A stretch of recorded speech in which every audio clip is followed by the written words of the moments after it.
Lakini pia kwa kuongezea hapo, labda niongezee kidogo, ni kwamba tukiangalia ukweli ni kwamba jitihada kubwa zimefanyika huku chini. Serikali, kwa maana ya serikali kuu, inatoa elimu bure kwa sasa, inapeleka hela yani kila mwezi nyingi sana, ni uwekezaji mkubwa sana huo.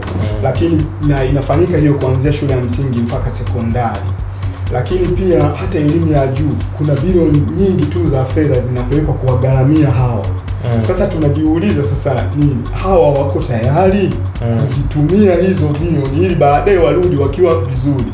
Lakini pia swali lingine ambalo tunajiuliza ni kwamba, je, huu uwekezaji wote unaofanyika tusipoutengenezea mazingira ukafanikiwa vizuri, itakuwa ni uwekezaji ambao hauna maana. Kwa hiyo tukaona kwamba ni muhimu na sisi tuje sasa kuchangia katika hizi juhudi za serikali na uwekezaji huu mkubwa ambao umefanyika, ili tuweze kuwatengeneza na sisi vijana kwa kuandaa, ili wakienda wakafanye wanachotakiwa kufanya, na wakifanya hicho wanachotakiwa kufanya, baadaye watatoka wakiwa vizuri. Na hata uwekezaji wa serikali mkubwa ambao imefanya kwenye kutoa elimu bure, kutoa mikopo kwa kiasi kikubwa, na nilisikia jana imeongezeka kwa kiasi kikubwa sana. Kwa hiyo itakuwa na maana zaidi, na itatoa wataalamu ambao wataweza kutoka wakiwa wanaenda kufanya vitu ambavyo wamedhamiria kwenda kufanya, na sio kwa sababu tu walienda kusoma kitu ambacho rafiki yake aliamua au aliambiwa na wazazi wake kwenda kusoma kitu fulani. Yes, kwa kuongezea hapo, kwenye shule nyingi ambazo sio za umma, hususan ambazo ziko nje ya nchi pia, na ambazo ziko hapa, kuna mtu anakuwaga ni mshauri, anakuwa ni kama counselor, umeelewa, ambaye yeye huyu kazi yake mahususi kabisa ni kuwashauri wanafunzi juu ya mambo mbalimbali ya kitaaluma na yale ya mengine. Aidha mwanafunzi ameonekana hana raha, anapelekwa counseling kule, anashauriwa, anaelekezwa namna gani bora afanye vizuri kwenye masomo. Lakini pia kwenye vyuo kuna hao watu ambao maalum kwa kuwashauri wanafunzi, na wanatumia lugha nzuri. Wao ni tofauti, wao hawako kwenye kuadhibu, wao wako kwenye kumsaidia mtu, kumjenga kisaikolojia vizuri, aweze kufanya vizuri shuleni, aishi vizuri, kama ni chuoni aishi vizuri. Hapa kwetu kama naona hiki kitu hakipo, ukipelekwa kwa counselor wewe ni either ni umeathirika na madawa ya kulevya. Unaona? Lakini nazungumzia wale manani wa chuo nini.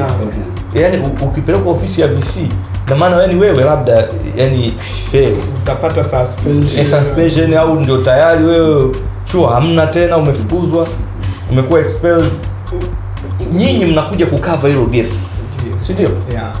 Au mimi nimeelewa vibaya? Sasa nataka mshauri, labda tuweke hivi, tunalenga kukava hilo gap. Lakini pia labda mimi ni declare interest kwa sababu niko vioni. Sijui sana sekondari na shule ya msingi kwa sababu nimetoka huko muda mrefu.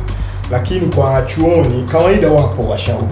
Yaani tena dean of student kwa baadhi ya vyuo wanaitwa hivyo, au mshauri wa wanafunzi. Na wanajitahidi kwa kiasi kikubwa. Sasa huyu ni mtu mmoja na ana mambo mengine hata ya kiutawala na vitu vingine. Kwa hiyo ni ngumu kwa chuo ambacho kina wanafunzi labda 5,000, 10,000 kuwa na idadi ya kutosha. Kwa hiyo hicho sasa ndicho kinakuwa game. So kwamba kwa sababu hawa watu wapo na vyuo vinafanya vizuri. Mimi nimekuwa kwenye vyuo na huwa tunatembelea hivi vyuo vya kwetu, nimeona wapo. Lakini gap linakuja labda tuseme kwa idadi ya washauri ambao wapo hawatoshelezi yale mahitaji. Lakini pia katika ushauri au unasihi, mtu anachagua wapi. So wewe unamlazimisha aende kwa dini, hajisikii vizuri, hana amani kwenda huko.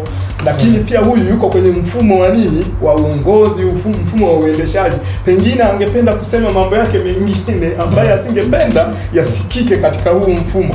Sasa hapo ndipo sisi sasa tunaingia kwamba tunatengeneza hiyo mifumo kwa ajili ya kutoa huo unasiri. Kwa mtu anaweza akaja kwa hiari yake, kwa muda wake akatuona ofisini, au pia anaweza kuchagua hata wapi. Na pia sisi kwa vile ni taasisi ambayo tunajaribu kuwa karibu na watu, mtu anaweza akafanya appointment hata tukamtembelea pale ambapo yeye anataka awepo, au anaweza kaja ofisini, au zinaweza zikafanyika arrangement tukaongea naye pale alipo. Kwa hiyo sisi tunaziba gap kwa namna hiyo. Na si gap kwa maana ya kwamba hawa watu hawapo, kwa sababu wapo na wameajiriwa na wanafanya kazi nzuri. Kwa uchache wao hawawezi kukizi mahitaji. Kwa sababu hiyo nyingine ambayo nimesema, mtu mwenyewe kuamua wapi akapata. Ndio maana tunaweka hiyo ili kuongeza wigo wa huduma za unasihi. Sawa. Hapo. Kwani mimi napata changamoto ya kuelewa elimu ya juu na elimu ya sekondari, utofauti uko vipi kwenye huduma zenu hizi ambazo mnazifanya? Sisi tunaona hiyo nini gap iliyopo. Kwanza ukiangalia mahusiano kati ya mwalimu katika level ya sekondari na chuo ni vitu viwili tofauti kabisa. Kwa sababu kwenye elimu ya sekondari mwanafunzi anafuatwa, ikiwezekana anapokosea anaweza kuadhibiwa hata inapobidi kwa bakora. Hiyo ni ngazi ya sekondari. Kwenye chuo wanasema ni uhuru. Sasa umeamua kusoma ni wewe mwenyewe. Mwalimu kuna maeneo mtakutana, atakwambia kutekeleza wajibu wako wewe kama mtu mzima. Kwenye sekondari huyu anaonekana kuwa mtoto, hata kama umri umevuka miaka 18 wanahesabiwa kama ni mtoto anayetakiwa kuwa guided. Kufuatiliwa kwamba tekeleze 1 2 3. Kwenye chuo unapewa instructions tu kwamba lazima ufuate 1 2 3. Usipofuata, mwisho wa siku kuna mahali mtakutana kwenye mitihani mara nyingi. Sasa na wanakuambia wewe sasa hapa ni mtu mzima na unaweza kufanya unalotaka. Na wakati mwingine unakuta lecturer na mwanafunzi wake wako kwenye viti virefu wote. Kwa sababu kule ni watu wazima, Kwa hiyo kuna utofauti mkubwa sana kwenye hiyo area. Na ndio maana mwanzoni tukawa tumeanza kuongea kwamba kile kipindi ambacho mwanafunzi alikuwa akiwa sekondari mwezi wa 6, yani alikuwa anapangiwa ratiba na hapa anapatiwa na matron au patron mahali. Leo hii imekwenda mwezi wa 10 yuko chuo.